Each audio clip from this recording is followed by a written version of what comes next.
All right, how's everyone doing? Thanks for checking out my channel. So what I'm going to get into today is kind of wacky, and it's kind of loving or liking someone that doesn't necessarily like or love you back. And, you know, I think a lot of times when we find out someone doesn't like us for some reason or another, our immediate reaction is to be like, fuck them, right? Get out of my face. Who the hell do they think they are? Whatever the case may be. And just so I'm clear here, I'm not just talking about women and men in relationships or liking somebody in that nature. What I'm just talking about is just in general, everyone. Because I think a lot of times it could be at work, it could be in our family, it could be friends or ex-friends or whoever the hell it is. A lot of times you may find out that, you know, you like them as a person. And they don't necessarily like you at this point in time. Who the hell knows why? Maybe you did something, maybe you didn't.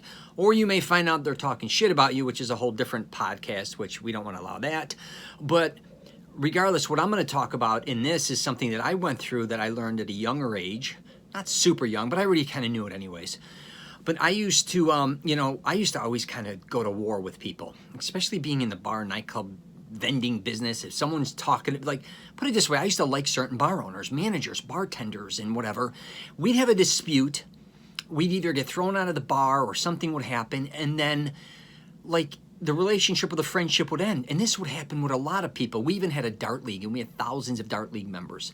And sometimes they'd get pissed at us and then, you know, go to another dart league or quit darts or whatever. And then we were like, you know, you kind of feel betrayed because I like this person and for some reason they don't like me now, or our company, or whatever we're doing. And I was like, man, this kind of sucks. And, you know, I'll just fast forward to, like, say I was helping my friends. They own an Italian restaurant. I was working in and out of there just helping them. And they had a server there who I thought, I've known him for years. He used to serve me. And I used to just always take care of him and everything. And then I needed some extra money and I ended up working here. And we were friends. I genuinely really loved this guy. He was blast.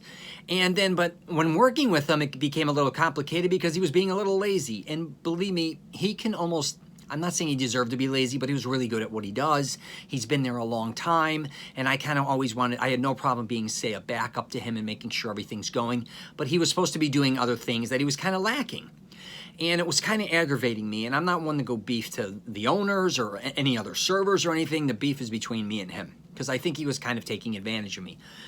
So to make a long story short, I come in one day and I didn't realize that, he was already in a real bad mood. I didn't know why. And then something happened and I basically confronted him. I said, hey, dude, I'm not going to do this for you anymore. You got to step up and we got to do this as a team, right? And he went ballistic on me, screaming and yelling. I didn't know it previously, but the owner, before I got there, or the manager, whoever, had a talk with him as well, because I guess other people were complaining about it. I didn't even know this. To make a long story short, he thought I was the one who ratted him out. I was the last person to rat him out, but he's huffy puffy, pissed at me forever. I'm like, okay. And then the thing was, he wouldn't even work on the same side of the restaurant with me anymore. He got so mad. He canceled me out, didn't want to ever have a conversation or be my friend or whatever. And I'm like, this is bullshit. I still love this guy. He's a blast. I'm not going to let this friendship be ruined. I let time go on, and even the staff was crazy because I'm always like, hey, you still need help over there? What do you need? I'm here for you, blah, blah, blah. And he kept saying, I don't want your help. I don't want to have anything to do with you. I'm like, okay, because of one argument, this is going to happen. Finally, I think he found out that I wasn't the one who ratted him out. Anyways, what was interesting is he was getting ready to leave anyways. And I had a beautiful sport coat.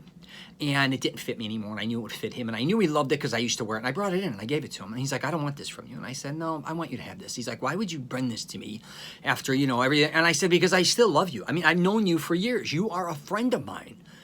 And what was interesting is we went our separate ways, and once in a while we'd run into each other, and he couldn't have been friendlier. And I think a lot of times this goes on throughout our life with people. It can even be, you know, even ex-relationships. It could be old friends. A lot of times we just separate, all right? And sometimes who knows why. And just because you separated doesn't mean you have to hate each other. It may have just been time to separate or just take a break from one another, right?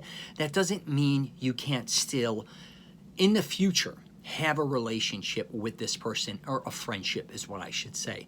Sometimes we're just, you don't know what people are going through, right? So I just really wanted to do a podcast, or a video in general, and a podcast on this, because that's the one thing I learned a lot of times with old friends too, is I value the friendship. And my oldest, closest friend is the one who taught me that. It almost brings a tear to my eye.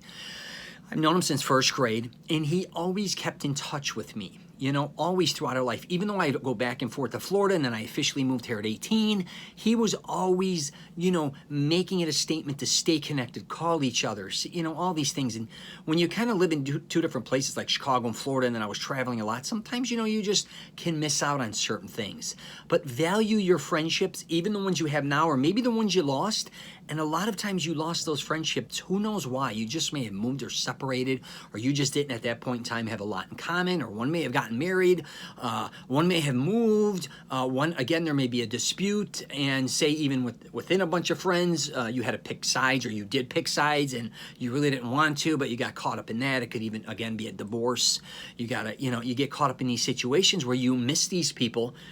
And not that they don't like you, but they just separated themselves from you, or you separated yourself from them. And sometimes you may want to go back and kind of find those people and just maybe build a friendship all over again. So anyways, I just wanted to do this, but I actually saw this with Elon Musk, to be honest with you. I saw that he loved all these astronauts and all these people, and I guess they were saying certain things about him that weren't really fair in his opinion, and almost sounded like he was going to cry because he loves space, and he loves all that, and those people were the ones who to inspire him. But in turn, they didn't seem very happy that he was doing what he was doing, but he still wanted it to be known. He still, those are, I guess, to a certain degree, who he looked up to. And I said, you know, that's another factor a lot of times in life. We, you know, people that you look up to, they don't always have to like you or love you or have a great personality. Just kind of just respect the thing that they may have inspired you to go do certain things. And just because they don't like you as much as you like them doesn't mean they're to be devalued. I'm going to wrap it up there. If you got any questions or comments, hit me up. I'm at richcelenza.com is my website, and my email is rich@richcelenza.